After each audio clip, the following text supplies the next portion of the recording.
Continuamos hoy, amigo oyente, nuestro viaje por el Nuevo Testamento.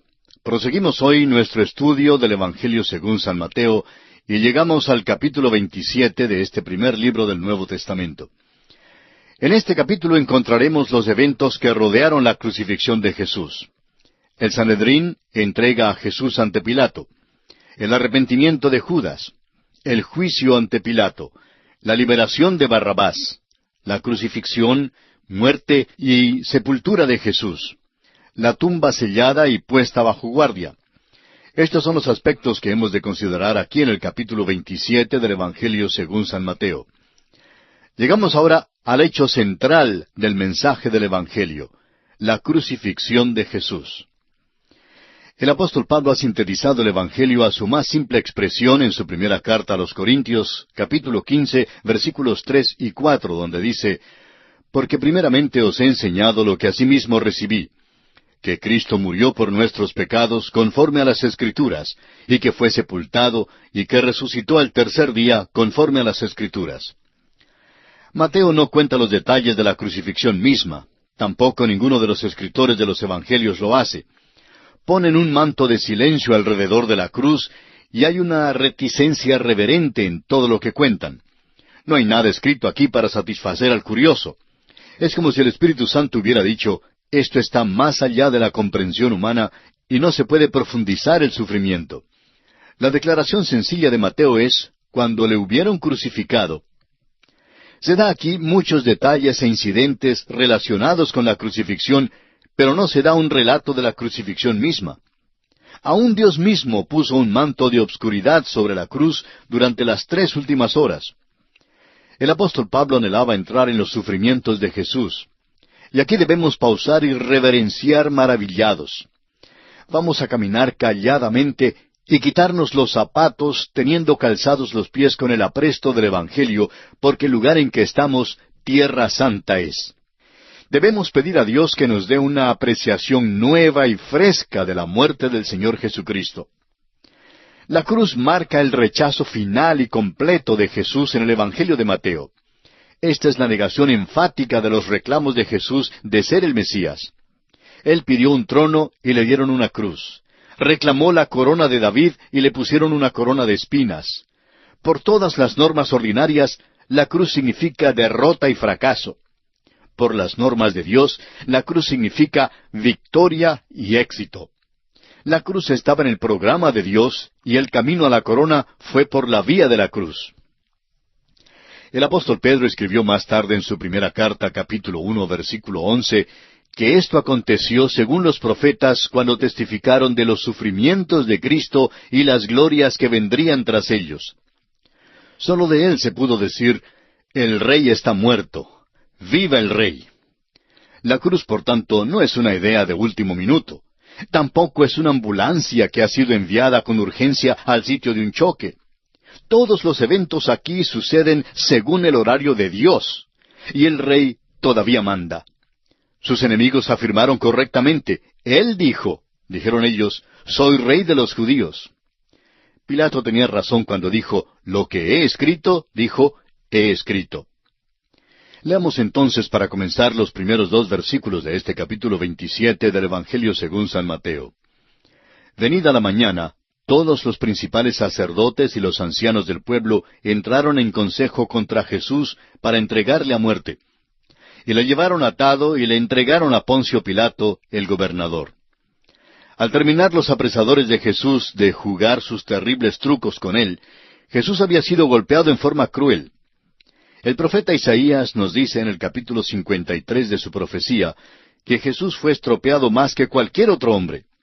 Le golpearon tan severamente que ya no parecía un ser humano. Por la mañana, el Sanedrín se juntó para hacer legal la actividad ilegal de la noche anterior. Formularon una acusación para llevarlo a la Corte Suprema. Les era necesario tener un caso que resistiría la prueba ante la Corte Romana. El hecho de que apelaran a Pilato significa que buscaban la pena de muerte. Leamos los versículos 3 al 5 de Mateo capítulo 27. Entonces Judas, el que le había entregado, viendo que era condenado, devolvió arrepentido las 30 piezas de plata a los principales sacerdotes y a los ancianos, diciendo: yo he pecado entregando sangre inocente. Mas ellos dijeron, ¿qué nos importa a nosotros? Allá tú. Y arrojando las piezas de plata en el templo, salió y fue y se ahorcó. Cuando Judas se juntó con el Sanedrín, el Señor Jesucristo estaba en medio de ellos.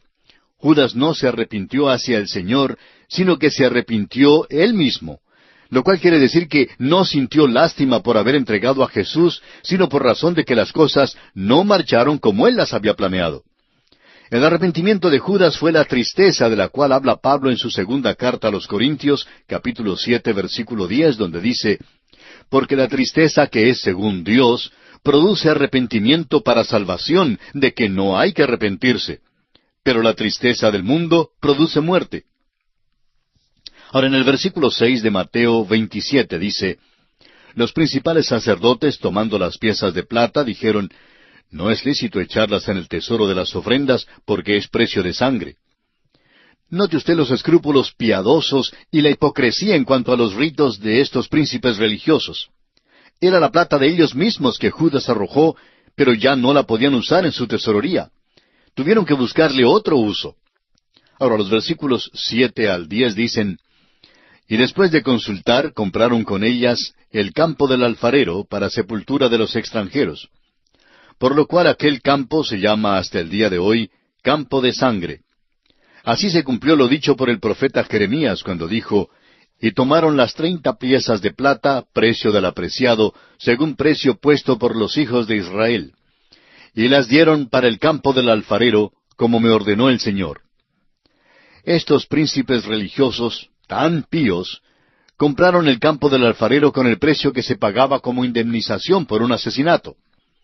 Este fue el cumplimiento de la profecía dada en Jeremías capítulo 18, versículos 1 al 4, y en Zacarías capítulo 11, versículos 12 y 13.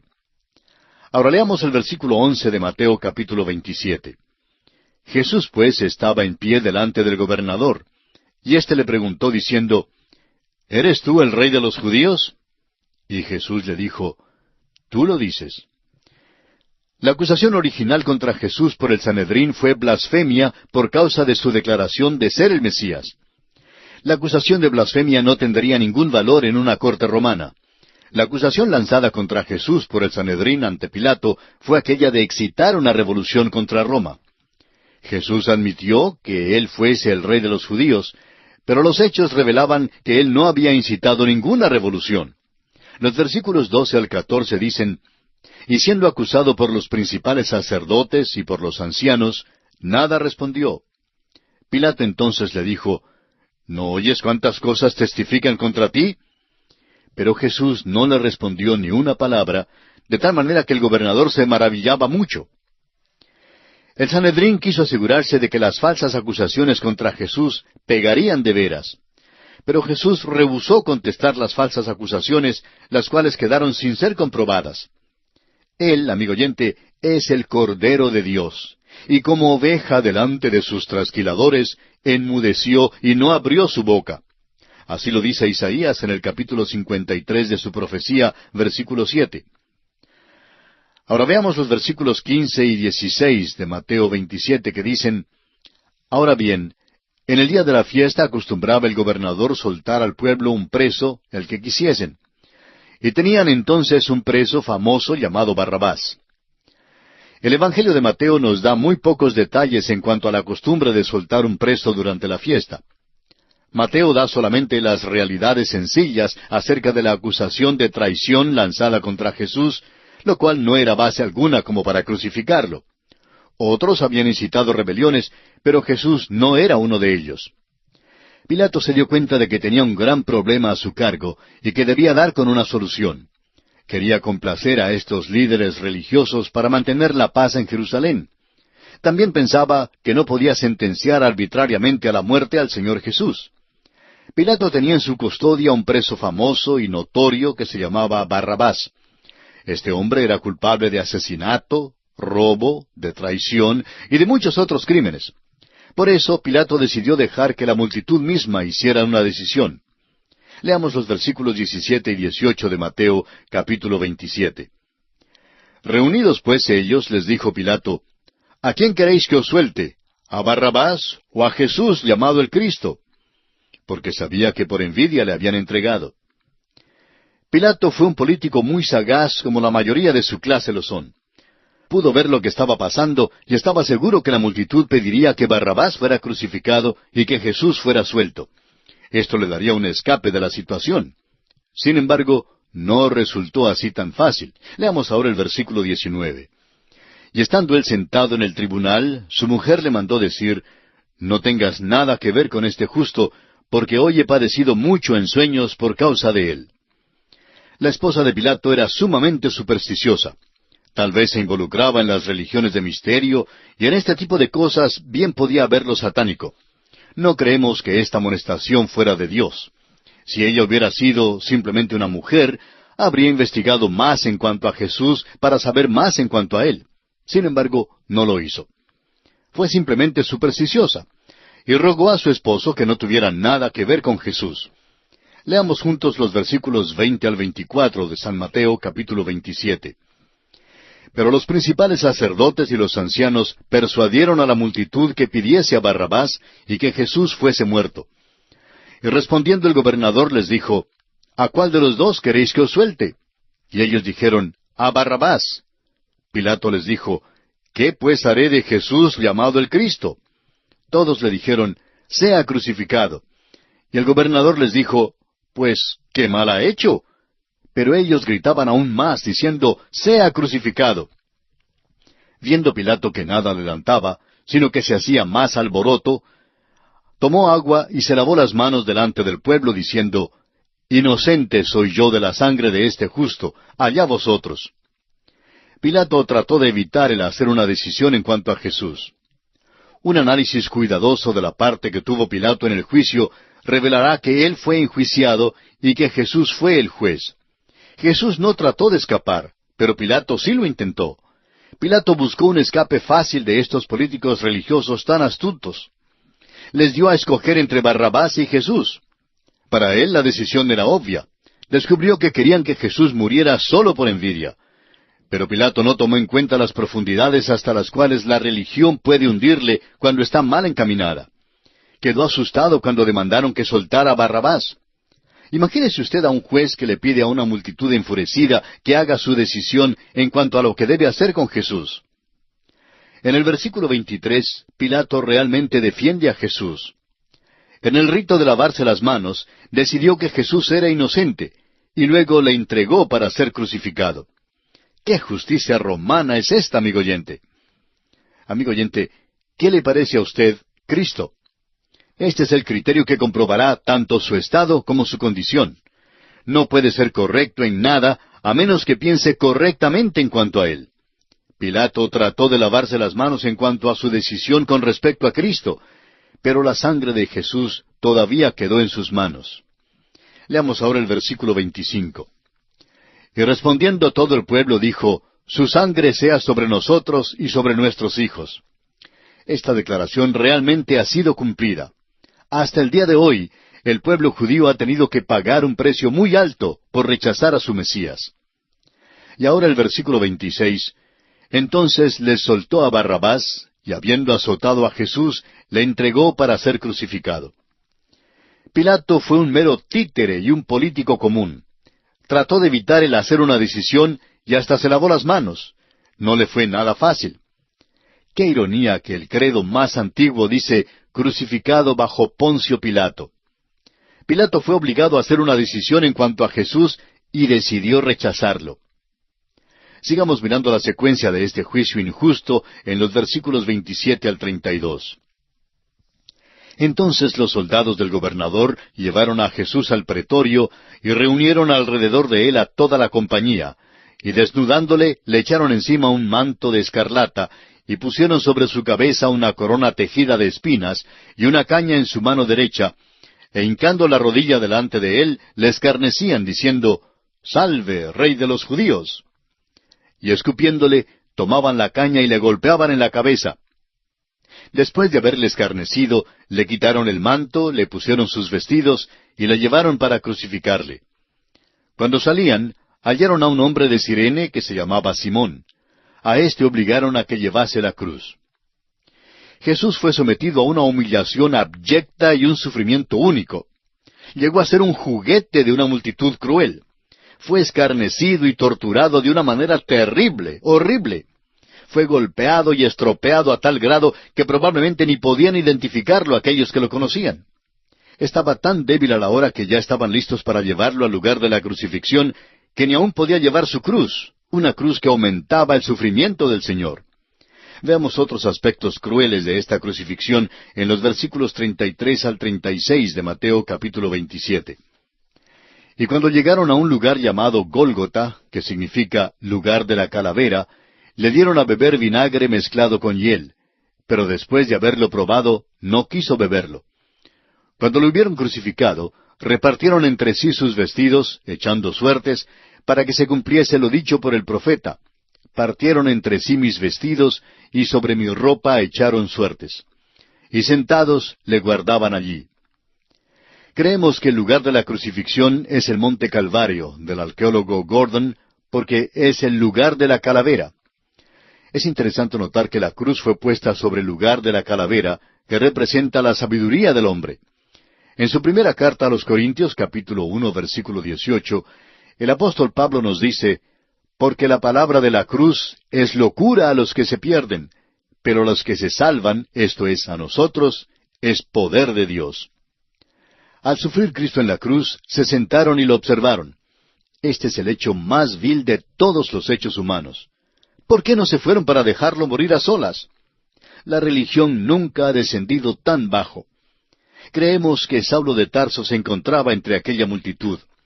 Más tarde, en su primera carta a Timoteo, capítulo 1, versículo 15, Pablo, ya apóstol, hablando de los pecadores, se autodenomina, de los cuales yo soy el primero. Aquí ante la cruz del Calvario, la humanidad llegó a su profundidad más baja. Sigamos enfocando el sufrimiento de Jesús por nosotros en los versículos 37 al 44 de Mateo 27. Y pusieron sobre su cabeza su causa escrita, «Este es Jesús, el Rey de los Judíos».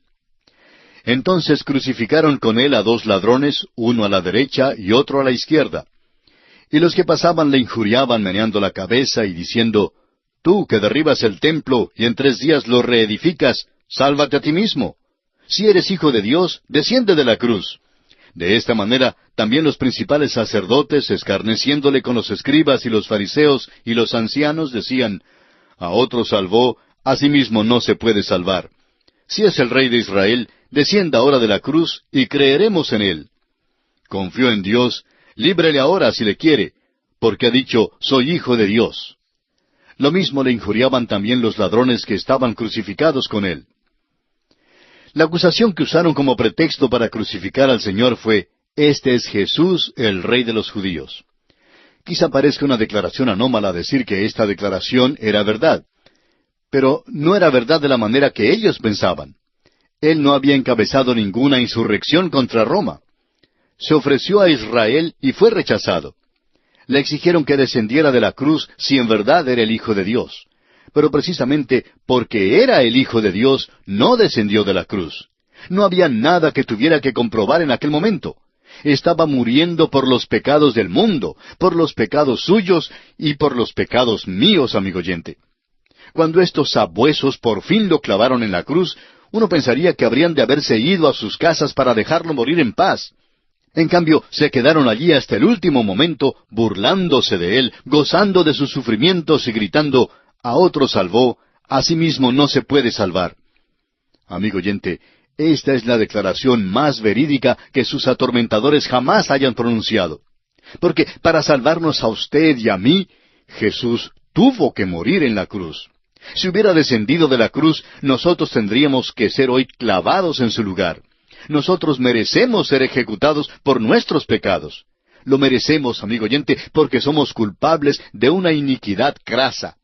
Somos pecadores destinados al infierno, pero Cristo tomó nuestro lugar en aquel cruel madero. Mateo dirige nuestra atención a los dos ladrones que estaban crucificados con él y al hecho de que ellos se unieron a los príncipes religiosos burlándose de Jesús. No dirige nuestra atención al hecho de que uno de los ladrones por fin volvió a Jesús. El reino de Dios, en Mateo, está en la tierra, y el ladrón que se arrepintió fue con Cristo aquel mismo día al paraíso. Veamos otros momentos cruciales en la vida de nuestro bendito Salvador en los versículos 45 al 50 de Mateo 27, que dicen: Y desde la hora sexta hubo tinieblas sobre toda la tierra hasta la hora novena. Cerca de la hora novena, Jesús clamó a gran voz diciendo: Elí, Elí, lama sabactani. Esto es: Dios mío, ¿por qué me has desamparado? Algunos de los que estaban allí decían, al oírlo: A Elías llama éste. Y al instante, corriendo uno de ellos, tomó una esponja y la empapó de vinagre y poniéndola en una caña, le dio a beber. Pero los otros decían: Deja, veamos si viene Elías a librarle. Mas Jesús, habiendo otra vez clamado a gran voz, entregó el Espíritu. El Señor Jesucristo fue puesto en la cruz a las 9 de la mañana. Al mediodía el hombre había hecho todo lo que le pudo hacer al Cordero de Dios. En las próximas 3 horas, las tinieblas rodearon la cruz, la cual llegó a ser un altar donde el Cordero de Dios se ofreció como el sacrificio por los pecados del mundo. Y esto quiere decir, amigo oyente, por los pecados suyos y los pecados míos. ¿Cuál es su reacción entonces ante la muerte de este Cordero de Dios? Le urgimos a que en esta misma hora abra su corazón y le permita constituirse en el dueño y señor de todo su ser. Oramos a Dios que Él le ayude a hacerlo en este mismo instante.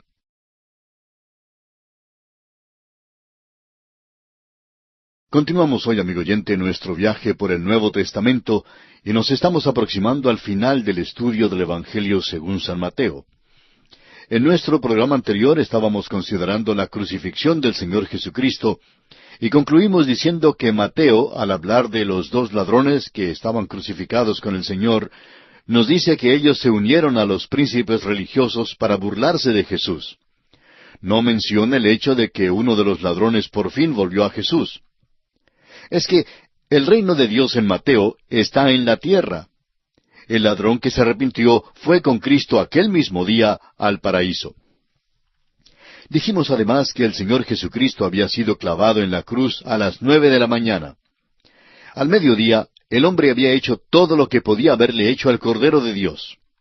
Durante las 3 horas siguientes, las tinieblas rodearon la cruz, la que llegó a ser un altar donde el Cordero de Dios se ofreció como el sacrificio por los pecados del mundo. El Antiguo Testamento da luz adicional sobre lo que ocurrió en la cruz. El profeta Isaías, en el capítulo 53 de su profecía, versículo 10, dice: Con todo eso, Jehová quiso quebrantarlo, sujetándole a padecimiento. Cuando haya puesto su vida en expiación por el pecado, verá linaje. En el Salmo 22, versículo 1 leemos: Dios mío, ¿por qué me has desamparado? ¿Por qué estás tan lejos de mi salvación y de las palabras de mi clamor? Fue en la cruz donde Jesucristo fue desamparado por Dios y herido. Murió cual ningún otro hombre porque entregó el Espíritu, o sea, despidió su Espíritu. Cuando nosotros sentimos el estertor de la muerte, hacemos lo posible por conservar aquel resuello final porque queremos tanto la vida. El Señor Jesús murió de buena gana y dejó voluntariamente que su Espíritu saliera de su cuerpo. Consideremos ahora los incidentes relacionados con la muerte de Jesús. El Espíritu de Dios cubrió la cruz con un manto de silencio para que usted y yo no la miráramos para satisfacer nuestra curiosidad. Él murió allí por los pecados suyos y por los pecados míos. El versículo 51 de este capítulo 27 del Evangelio según San Mateo nos dice: Y he aquí, el velo del templo se rasgó en 2, de arriba abajo, y la tierra tembló, y las rocas se partieron. En la muerte de Cristo, algunas cosas muy notables sucedieron. Una de ellas fue un terremoto, y otra fue la rotura del velo del templo, no de abajo hacia arriba, sino de arriba hacia abajo. No fue el hombre quien rasgó el velo, fue Dios quien lo hizo. El velo habla de la carne de Jesús. Cuando se rasgó su carne en la cruz, Cristo había pagado la pena de nuestros pecados en su propio cuerpo, y el camino a Dios había quedado bien abierto. Su vida estaba simbolizada por el velo que realmente excluía al hombre de la presencia de Dios. En el Evangelio según San Juan, capítulo 14, versículo 6, leemos, Jesús le dijo, Yo soy el camino, y la verdad, y la vida. Nadie viene al Padre, sino por mí. Ya no nos hace falta un sacerdote ni un predicador para mediar por nosotros. Nadie tiene que acercarse a Dios por nosotros. Podemos acercarnos directamente al trono de Dios como pecadores por medio de Cristo. Permítanos poner énfasis sobre el hecho de que el único camino que podemos tomar para llegar a Dios es el Señor Jesucristo. Cuando Él murió en la cruz y entregó el Espíritu, pagó allí por los pecados suyos y los míos, como dice el apóstol Pablo en su primera carta a Timoteo capítulo 2, versículo 5. Porque hay un solo Dios y un solo mediador entre Dios y los hombres, Jesucristo hombre. Ahora leamos los versículos 52 y 53 de este capítulo 27 de Mateo. Y se abrieron los sepulcros, y muchos cuerpos de santos que habían dormido se levantaron, y saliendo de los sepulcros después de la resurrección de Él, vinieron a la santa ciudad y aparecieron a muchos. Este es uno de los milagros extraños relacionados con la muerte de Cristo. El terremoto no fue una casualidad, sino un acontecimiento inteligente, en el cual se abrieron los sepulcros de muchos santos que habían dormido, y sus cuerpos se levantaron. Solo ciertos santos fueron levantados de la muerte, y creemos que fueron parte de la compañía que fue al cielo cuando Él llevó cautiva la cautividad en su ascensión, de que nos habla el apóstol Pablo en su carta a los Efesios, capítulo 4, versículos 7 al 10. No disponemos de tiempo suficiente para hablar en detalle en cuanto a esto, pero note usted que los que se levantaron de los muertos fueron testigos de lo que aconteció. Prosigamos ahora con los versículos 54 al 56 de este capítulo 27 de Mateo. El centurión y los que estaban con él guardando a Jesús, visto el terremoto y las cosas que habían sido hechas, temieron en gran manera y dijeron, verdaderamente, éste era Hijo de Dios. Estaban allí muchas mujeres mirando de lejos, las cuales habían seguido a Jesús desde Galilea, sirviéndole, entre las cuales estaban María Magdalena, María la madre de Jacobo y de José, y la madre de los hijos de Zebedeo. Quizá alguien preguntará, ¿fue esta la conversión del centurión romano? Creemos que él llegó a ser un hombre salvo. Presenció lo que sucedió en la cruz, y esto confirmó para él que el crucificado deberá ser el Hijo de Dios. El centurión tomó su lugar debajo de la cruz de Cristo, y esto es todo lo que exige Dios que haga un pecador para obtener la salvación eterna de su alma. Note usted este incidente tierno relacionado con la muerte de Cristo. Algunas mujeres eran leales y se quedaron al lado de la cruz. Eran leales aun cuando los apóstoles habían huido. ¿Recuerda usted la declaración en Mateo 26:56? Mas todo esto sucede para que se cumplan las escrituras de los profetas. Entonces todos los discípulos, dejándole, huyeron. Ahora leamos los versículos 57 al 61 de Mateo capítulo 27. Cuando llegó la noche, vino un hombre rico de Arimatea, llamado José, que también había sido discípulo de Jesús. Este fue a Pilato y pidió el cuerpo de Jesús. Entonces Pilato mandó que se le diese el cuerpo. Y tomando José el cuerpo, lo envolvió en una sábana limpia, y lo puso en su sepulcro nuevo, que había labrado en la peña, y después de hacer rodar una gran piedra a la entrada del sepulcro, se fue. Y estaban allí María Magdalena y la otra María, sentadas delante del sepulcro. Después de su muerte, el Señor fue tocado solamente por manos cariñosas. Este hecho audaz de José de Arimatea ha causado que su nombre fuese inscrito en las páginas de la eterna palabra de Dios. Era un discípulo secreto de Jesús hasta aquel momento. Pero cuando Jesús murió en la cruz, José dio un paso al descubierto y declaró así su fe. Fue hasta donde Pilato y le pidió el cuerpo de su Salvador. Juan nos dice en su Evangelio que José y Nicodemo vinieron trayendo un compuesto de mirra y de áloes, como 100 libras, para ungir el cuerpo de Jesús. El evento de la muerte de Cristo causó la dispersión de algunos de sus seguidores, pero trajo a otros al descubierto. Leamos ahora los versículos 62 al 66 de este capítulo 27 del Evangelio según San Mateo. Al día siguiente, que es después de la preparación, se reunieron los principales sacerdotes y los fariseos ante Pilato, diciendo, «Señor, nos acordamos que aquel engañador dijo, viviendo aún, después de 3 días resucitaré. Manda pues que se asegure el sepulcro hasta el tercer día, no sea que vengan sus discípulos de noche y lo hurten, y digan al pueblo, resucitó de entre los muertos, y será el postrer error peor que el primero». Y Pilato les dijo, «Ahí tenéis una guardia, id a asegurarlo como sabéis». Entonces ellos fueron y aseguraron el sepulcro, sellando la piedra y poniendo la guardia. Parece que cuando el Señor les dijo a sus discípulos que Él resucitaría al tercer día, ellos lo informaron a muchas otras personas. Al parecer, las noticias llegaron también a los príncipes religiosos, quizá en el último momento, y ellos entonces, preocupados, hicieron algunos arreglos con los romanos para asegurarse de que el cuerpo del Señor quedara en el sepulcro. Y precisamente este mismo hecho hizo mucho más difícil su disculpa más tarde de que alguien se había llevado el cuerpo en el tercer día, así como lo vemos en Mateo 28, versículos del 12 al 14. El celo del enemigo realmente dio la confirmación de su resurrección. La esperanza del mundo quedó muerta dentro del sepulcro de José de Arimatea. La tumba sellada y la guardia romana garantizaban a los enemigos del rey que él se quedaría allí. Sin embargo, el rey había prometido que resucitaría de los muertos, y así el Rey de Reyes cumplió su palabra. Y así, amigo oyente, concluimos nuestro estudio del capítulo 27 del Evangelio según San Mateo. Nos encontramos ahora en el último capítulo de este Evangelio, el capítulo 28. Este capítulo comprende la resurrección de Jesús y la gran comisión. Los dos grandes hechos que son el cimiento firme de la fe cristiana son la muerte y resurrección del Señor Jesucristo.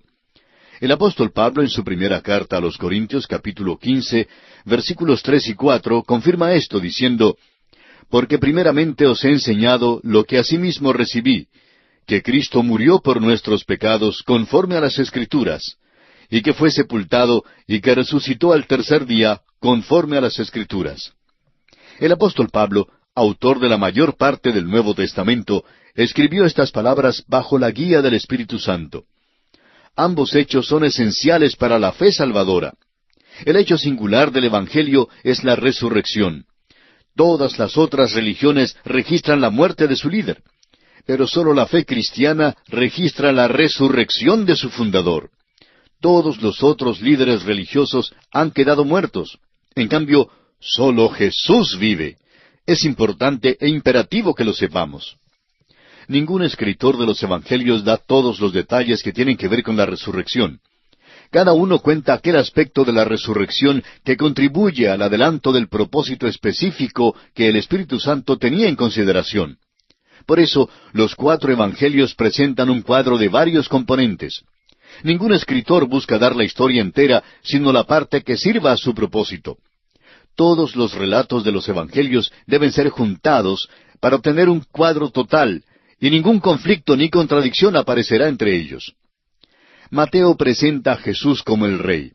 Él da lo más notable de la historia de la resurrección, o sea, lo que contiene el elemento de lo espectacular y sensacional. Hay un son de trompetas en el relato dado en Mateo.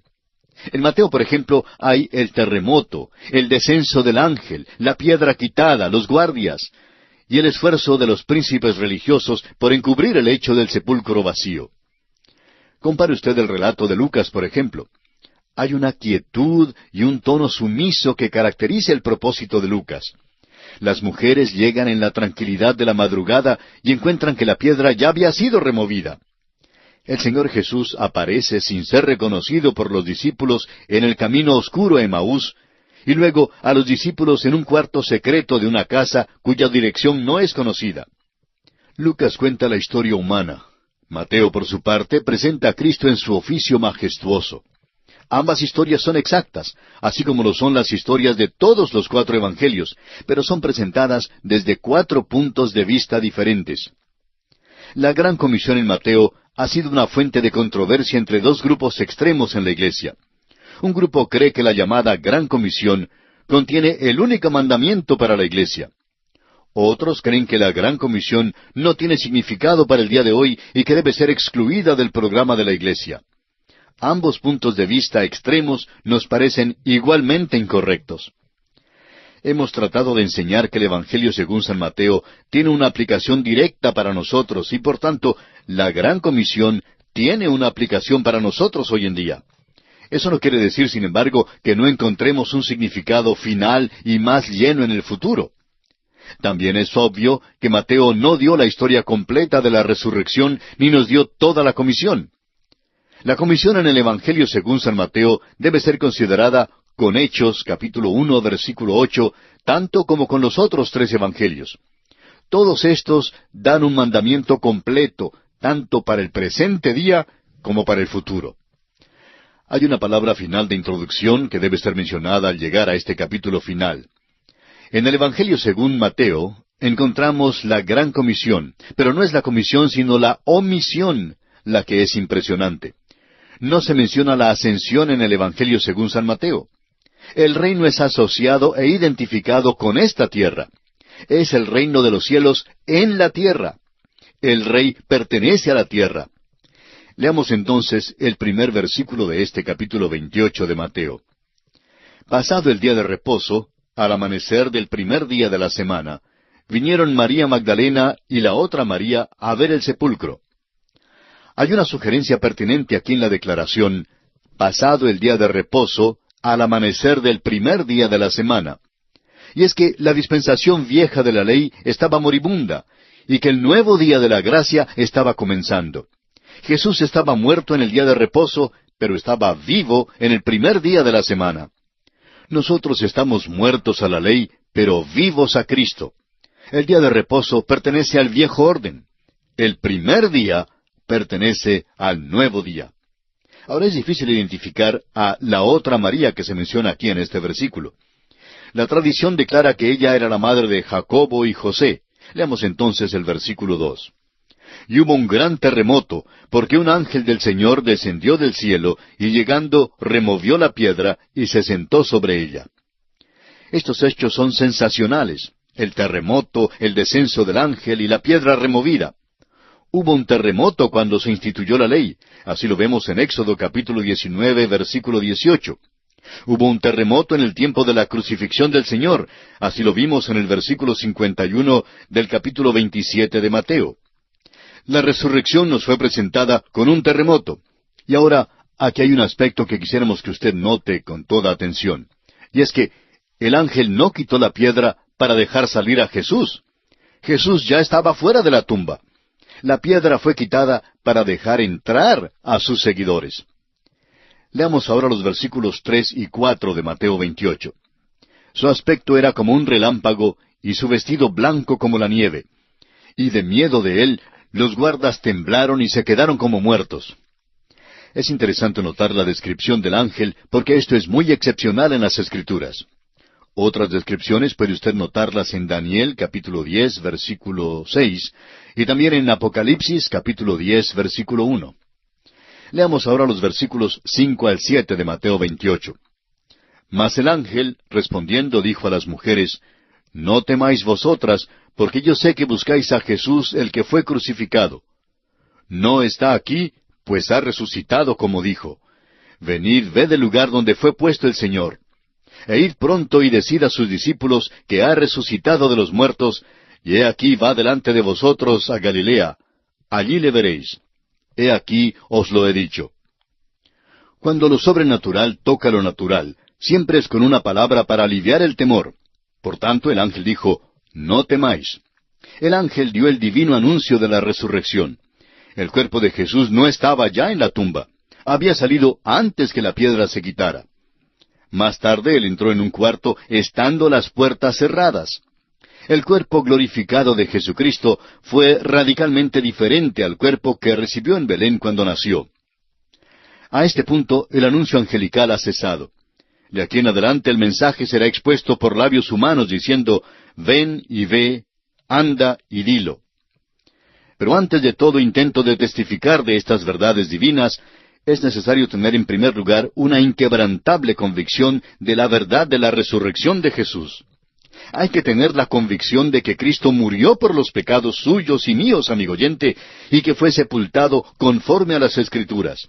entonces podemos decir, ven y ve el lugar donde fue puesto el Señor. No está aquí, pues ha resucitado. Con esta convicción muy dentro de nuestro corazón, podemos ir deprisa y avisar al mundo que estamos listos para ir y compartir el mensaje de las buenas nuevas de salvación en Jesucristo. Y así, amigo oyente, llegamos por hoy al final de este programa. Para considerar la última parte de este capítulo 28 del Evangelio según San Mateo, volveremos en nuestro próximo programa.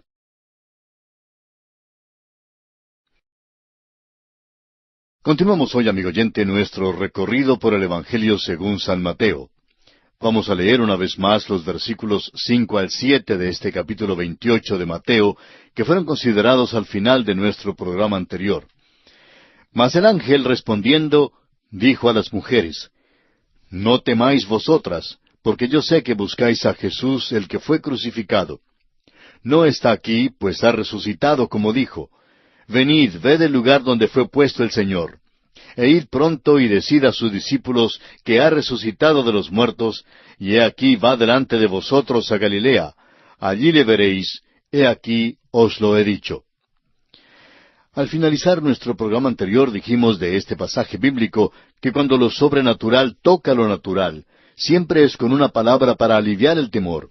Por eso el ángel dijo, no temáis. El ángel vio el divino anuncio de la resurrección.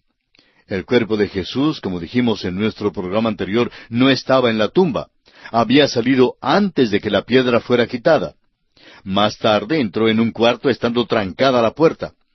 El cuerpo glorificado de Jesucristo fue radicalmente diferente al cuerpo que recibió cuando nació en Belén.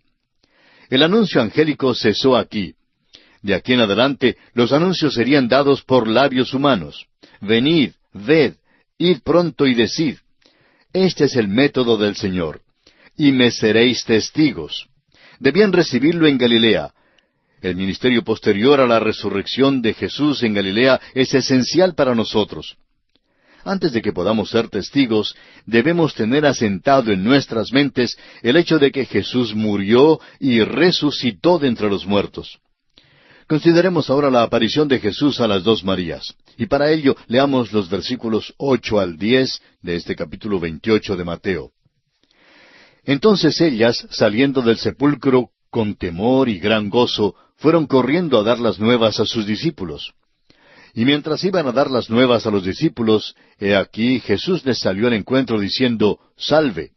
Y ellas, acercándose, abrazaron sus pies y le adoraron.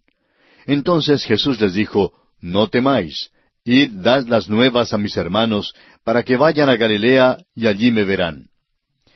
Deben notarse las emociones mixtas de estas mujeres. Salieron del sepulcro con temor y gran gozo. También parece haber una contradicción a lo que leemos en el Evangelio según San Juan, capítulo 20, versículo 17, donde Jesús le dijo a María, No me toques, porque aún no he subido a mi Padre, mas ve a mis hermanos y diles, Subo a mi Padre y a vuestro Padre, a mi Dios y a vuestro Dios. Entre estos dos incidentes, Jesús evidentemente había subido con su propia y preciosa sangre al cielo, al lugar santísimo. Leamos ahora los versículos 11 hasta el 15 de este capítulo 28 de Mateo. Mientras ellas iban, he aquí unos de la guardia fueron a la ciudad y dieron aviso a los principales sacerdotes de todas las cosas que habían acontecido. Y reunidos con los ancianos, y habido consejo, dieron mucho dinero a los soldados, diciendo, Decid vosotros, sus discípulos vinieron de noche y lo hurtaron, estando nosotros dormidos. Y si esto lo oyera el gobernador, nosotros le persuadiremos y os pondremos a salvo. Y ellos, tomando el dinero, hicieron como se les había instruido. Este dicho se ha divulgado entre los judíos hasta el día de hoy. La guardia tuvo que dar un informe de lo que sucedió. Pudieron haber sido muertos por dejar desaparecer ante su presencia el cuerpo de Jesús. Eso requirió una reunión apresurada de los ancianos para buscar alguna disculpa si es que querían rechazar los hechos. Decir que estuvieron dormidos cuando se desapareció el cuerpo era algo enteramente absurdo. ¿Qué pasaría a cualquier centinela que se durmiera en su puesto? Pues sería sumariamente ejecutado. Los príncipes religiosos prometieron proteger a la guardia si el gobernador se daba cuenta de eso y hubiera querido someterlos a un consejo de guerra.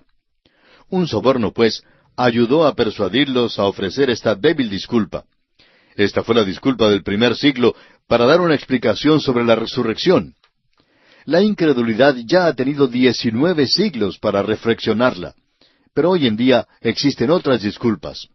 Ninguna de ellas, sin embargo, ha sido ofrecida todavía para explicar la evidencia documental. Y ahora pasamos al último aspecto que se considera en este Evangelio según San Mateo, y es el aspecto de la Gran Comisión. Leamos los versículos 16 al 20 de este capítulo 28 del Evangelio de Mateo. Pero los 11 discípulos se fueron a Galilea, al monte donde Jesús les había ordenado. Y cuando le vieron, le adoraron, pero algunos dudaban. Y Jesús se acercó y les habló diciendo, Toda potestad me es dada en el cielo y en la tierra. Por tanto, id y haced discípulos a todas las naciones, bautizándolos en el nombre del Padre, y del Hijo, y del Espíritu Santo, enseñándoles que guarden todas las cosas que os he mandado. Y he aquí yo estoy con vosotros todos los días, hasta el fin del mundo. Amén. La Gran Comisión fue dada desde la cumbre de un monte, como fueron dados también el Sermón del Monte y el discurso del Monte de los Olivos. Hay una relación estrecha entre estos tres discursos, y también hay en ellos una aplicación para nosotros en el día de hoy. Es interesante notar cuál imparcial es Mateo. Da un relato razonable que no es influenciado por algún éxtasis ni por algún celo fanático. Los versículos 18 al 20 forman lo que conocemos como la Gran Comisión. El versículo 18 dice, Y Jesús se acercó y les habló diciendo, Toda potestad me es dada en el cielo y en la tierra. Con certeza este versículo es para nosotros hoy en día. El apóstol Pablo en su carta a los Efesios, capítulo 1, versículos 19 al 22, declara, Y cuál la superinminente grandeza de su poder para con nosotros los que creemos, según la operación del poder de su fuerza, la cual operó en Cristo, resucitándole de los muertos y sentándole a su diestra en los lugares celestiales, sobre todo principado y autoridad y poder y señorío, y sobre todo nombre que se nombra, no sólo en este siglo, sino también en el venidero. Y sometió todas las cosas bajo sus pies, y lo dio por cabeza sobre todas las cosas a la Iglesia. También en su carta a los Filipenses, capítulo 4, versículo 13, el mismo apóstol Pablo dice, Todo lo puedo en Cristo que me fortalece. Ahora el versículo 19 del capítulo 28 de Mateo es la parte espinosa o difícil que muchas personas no aceptan, creyendo que no tiene aplicación para el día de hoy.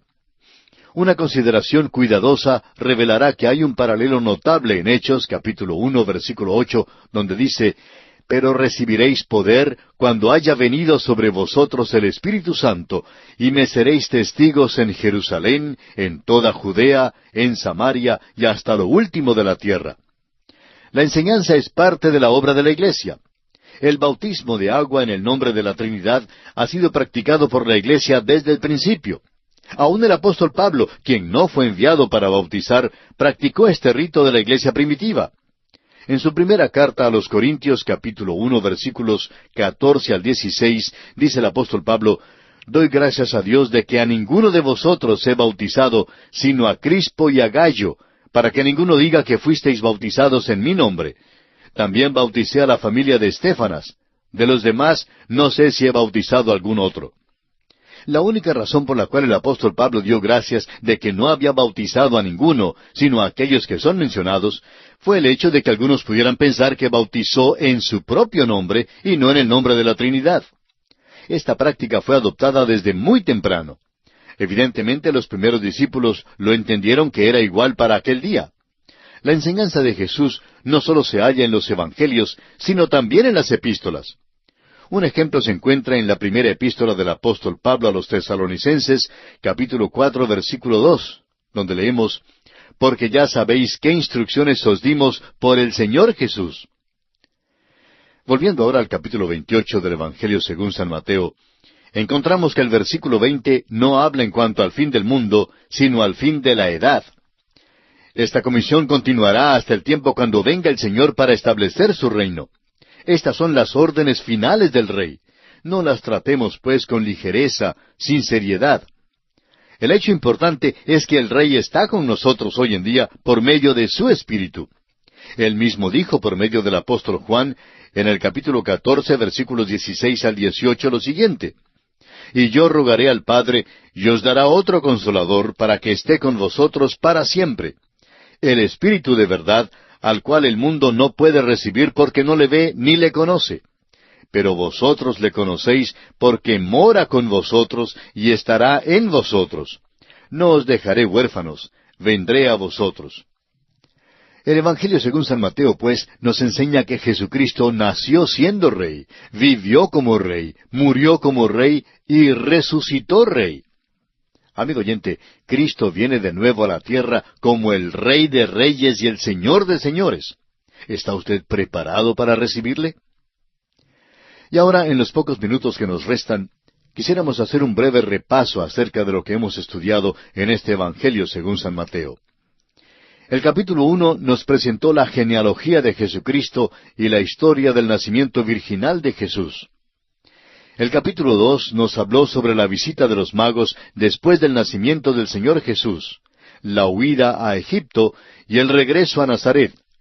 El capítulo 3 nos presentó a Juan el Bautista, el precursor del Rey que anuncia el reino y bautiza a Jesús el Rey. El capítulo 4 nos habló sobre la tentación de Jesús en el desierto, el principio de su ministerio público en Capernaum y el llamamiento de 4 de sus discípulos junto al mar de Galilea. En el capítulo 5 estudiamos el Sermón del Monte, las relaciones entre los súbditos del reino y la ley. En el capítulo 6 estudiamos las motivaciones internas que regulan las expresiones exteriores de justicia en el trato con nuestros semejantes, como son la limosna, la oración, el ayuno y las riquezas. Y también vimos la relación con Dios, el ciudadano del reino de los cielos. El capítulo 7 nos habló de la relación del Hijo del Rey con otros hijos del Rey que tiene que ser mantenida por medio de la oración. Unas amonestaciones finales en cuanto a los 2 caminos, los falsos profetas, la falsa profesión y los 2 fundamentos. En el capítulo 8 vimos que Jesús desciende del monte y demuestra que tiene el poder para implementar los principios éticos de su Sermón del Monte. En el capítulo 9, Jesús hace 6 milagros más, llama a Mateo, contiende con los fariseos y continúa su ministerio en Galilea. El capítulo 10 nos habló de Jesús después de haber enunciado sus principios éticos y comprobado su poder sobrenatural. Comisiona entonces a los 12 apóstoles para ir a través de la nación de Israel y predicar el Evangelio del Reino. El capítulo 11 nos dijo que Jesús continúa su ministerio. Los discípulos de Juan le hacen una serie de preguntas. Rechaza las ciudades donde ha hecho grandes obras y da una nueva invitación individual. En el capítulo 12 estudiamos el conflicto y rompimiento final de Jesús con los príncipes religiosos. El capítulo 13 nos habló de las parábolas del reino de los cielos como indicación de la dirección del reino después del rechazo por parte de Israel hasta cuando regrese el rey para establecerlo en la tierra. En el capítulo 14 estudiamos que el precursor, Juan el Bautista, es decapitado. Jesús se aparta, pero le sigue la multitud. Da de comer a los 5,000 y envía a los discípulos al mar a una tempestad. Luego Jesús camina sobre las aguas del mar. En el capítulo 15 de Mateo, Jesús denuncia a los escribas y fariseos, reprocha a sus discípulos, sana a la hija de la mujer sirofenicia y alimenta a los 4,000.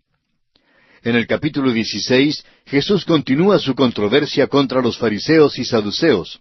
Exige una confesión de sus discípulos y Pedro responde a nombre del grupo. Luego, Jesús los confronta por primera vez con la iglesia, su muerte y su resurrección. En el capítulo 17 encontramos la transfiguración de Jesús, el muchacho poseído del demonio, y los discípulos sin fe. Y también el pago de Jesús del impuesto del templo haciendo un milagro.